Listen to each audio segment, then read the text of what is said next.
In Generation 4, Game Freak introduced what would probably become the most important feature and mechanical change in the world of Pokémon: the introduction of the physical special split. If you don't know, before this period, the deciding factor about which attacking and defending stats a move would use was entirely based on their type. All fighting type moves were physical type moves, whilst all psychic type moves were all special. This applied to every single type, but in Generation 4, it was gotten rid of. My question today, however, is about hypothetically, what if Game Freak just randomly decided to bring this feature back? More importantly, I'm going to look at Generation 9 overused in the singles metagame, and I'm going to apply the pre-Generation 4 rules to all Pokemon to see if it would be bad for them, if they wouldn't care about it, or if it would be good for them. But what do I mean by these concepts of if it would be bad or good for them? Well, when the physical special split was introduced, a lot of Pokemon got a lot better. Take my personal favourite Pokemon, Crawdaunt. Crawdaunt is designed to be a strong physical wall breaker. However, in Generation 3, both Water and Dark, for some reason, were both special type attacks. This meant that Crawdaunt couldn't use its strong physical attack alongside its stab. Not only did Generation 4 change this, but it also introduced some new moves that had more variety to it. Suddenly, Crawdaunt didn't have to use the move Surf, but could instead use the physical type Waterfall. And Crunch was now made into a physical type move. The opposite of this is a Pokemon like Alakazam, who suddenly lost access to a lot of these special elemental punches that it previously used. However, it also gained access to moves like Focus Blast and Shadow Ball that gave it new coverage options. With the groundwork being laid down, let's look at modern overused. First, let's start with the Pokemon who I think wouldn't be that badly affected by the fact that there is a new type mechanic. A lot of these Pokemon are walls, and this is mainly for the reason that walls don't really rely on having to do that much damage. The vast majority of walls can be quite passive, and whether or not their attack is coming off their higher attack or their lower attack doesn't really matter. An example of this is a Lomomola, who has a stronger physical attack but will still use moves like Scold because it's more the utility around them that gives them the benefit. These more passive walls like Blissey, the previously mentioned Alomomola, Tinglu, Garganical, and Clefable don't really have anything that really would change in this scenario. They're going to survive either way, and it doesn't really matter if they're attacking specially or attacking physically. Clefable does bring into this a bit of an interesting point, because the fairy type didn't exist before the physical special split. I think, judging by the fact that there is only one physical fairy move, that this would absolutely be a special type, so this is how I'm going to categorize it in this video.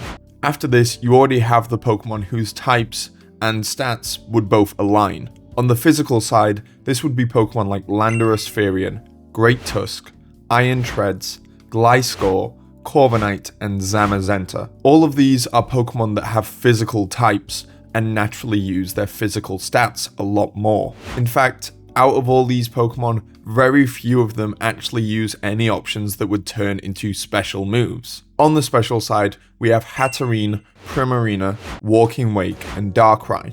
These all have stats that complement their types. Dark and Dragon, to me, always felt as though these should have been two physical types, but for some reason they were included in special.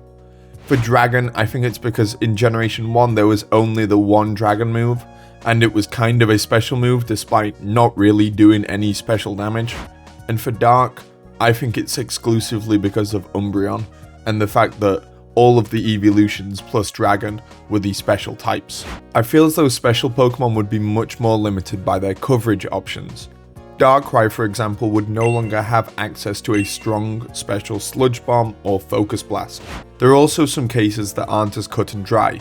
I don't think Dragonite, for example, would be that badly affected by a reintroduction of the old mechanic. This is because even though Dragon-type moves would suddenly become special again, Dragonite doesn't really have to use them to be a good Pokemon.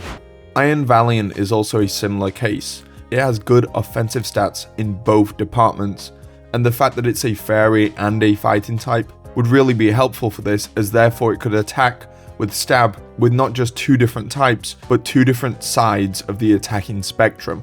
The final 2 Pokemon I want to talk about in this section are Cinderace and Meowscarada, because while these Pokemon would actually all get special moves on their Stab from now on, they both have abilities that change their type, and that would obviously allow them to get Stab on other moves that aren't necessarily of their types, allowing them to still use physical Stab. I think that it might still be a net negative for the 2, especially Meowscarada, who doesn't really get that many good physical moves, but Cinderace can learn moves from physical types like U-turn, Gunk Shot, maybe some fighting type moves, and it can also learn Acrobatics, which is a flying type move, so it could really help out there as a Pokemon that just doesn't use its Stab. As for the Pokemon who really would dislike this, Araquanid is one of these. Araquanid's whole thing is that it hits really hard with really powerful water type moves, and with that now coming off its special attack, it's going to be a lot weaker.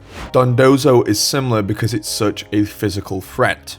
This same principle can be applied to both Hisuian Samurott and Ogerpon Wellspring, creating a kind of water-type quartet of guys who just hate this new mechanic. Both of these are strong physical attackers who now have all of their types replaced with special types. Stab is so important in Pokemon that this would be absolutely detrimental to these Pokemon, and I could see them being really weaker. Rillaboom suffers the same fate, a strong, physical type attacker who isn't blessed with a physical type. However, there's 2 physical attackers that I think it would be absolutely terrible for. The first of these is King Gambit, who now loses out on powerful dark type moves like Knock Off, Kowtow Cleave, and Sucker Punch. These moves are so important for King Gambit that I think without them, it wouldn't be very good.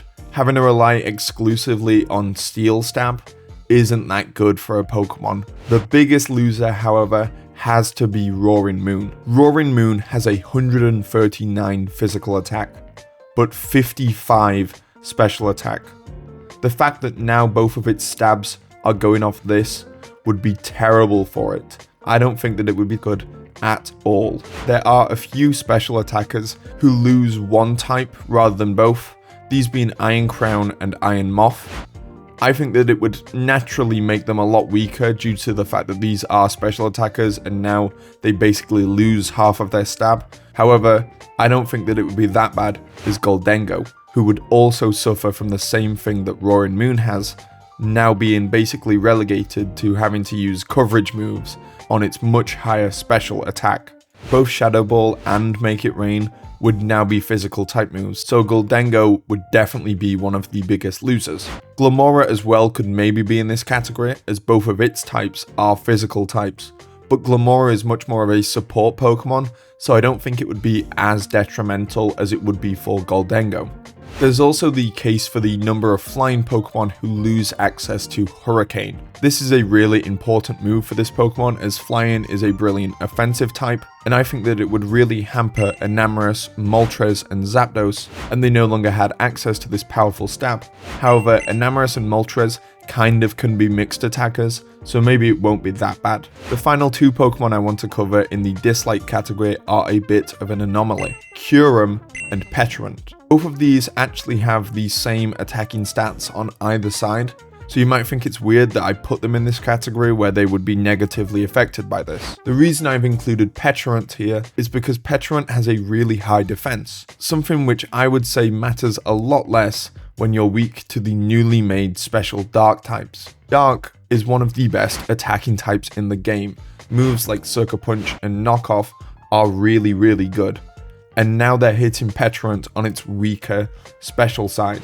Whilst this isn't a direct nerf to Petulant, I feel as though it would become a lot weaker due to the fact that now it's much more vulnerable to Dark type attacks. Kyurem is also another case, as it's a Pokemon that really thrives on the fact that it is a brilliant mixed attacker.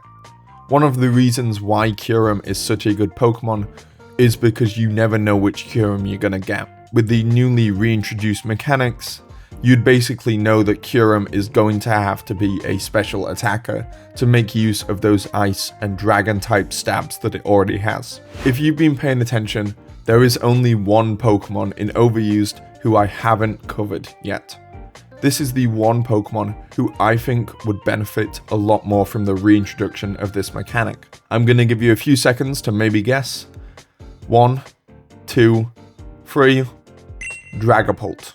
Dragapult has always been plagued by the fact that it doesn't have a good, strong, physical ghost type attack. Well, now it does in Shadow Ball. Dragapult would be a brilliant mixed attacker in this scenario, having access to both physical ghost type moves and special dragon type moves. I think that because of this, it would be the one Pokemon that benefits from this change. So this was just a fun little experiment to see what would happen in this scenario, but what else do you think? Can you think of any Pokemon from lower tiers that would become much stronger as a result of this? Or maybe even Pokemon from Ubers that could come down a tier? If you've enjoyed this video, I hope that I've earned a like or a subscribe from you, and please comment below because it really helps. Thank you.